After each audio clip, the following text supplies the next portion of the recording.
রাসূল বলেছেন আয়াতুল মুনাফিকি সালাসুন, মুনাফিকের আলামত হলো তিনটা। এক নাম্বার হলো ইদা হাদ্দাসা কাযাবা ওয়া ইদা ওয়াআদা আখলাফা ওয়া ইদা তুমিনা খানা। তিনটা আলামত যার মধ্যে থাকবে ওই ব্যক্তি খাঁটি মুনাফিক। রাসূল বলেছেন এক নাম্বার হলো যারা মুনাফিক হবে তারা কথায় কথায় মিথ্যা বলবে।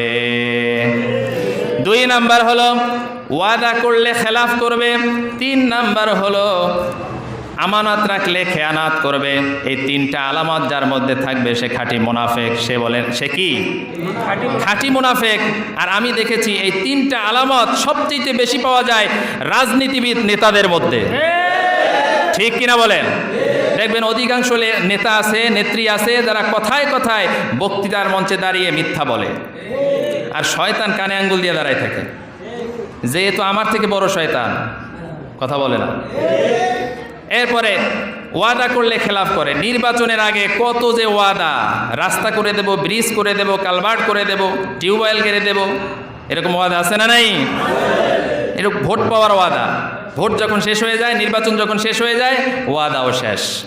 তিন নাম্বার হলো আমানত রাখলে খেয়ানাত করে কি করে না?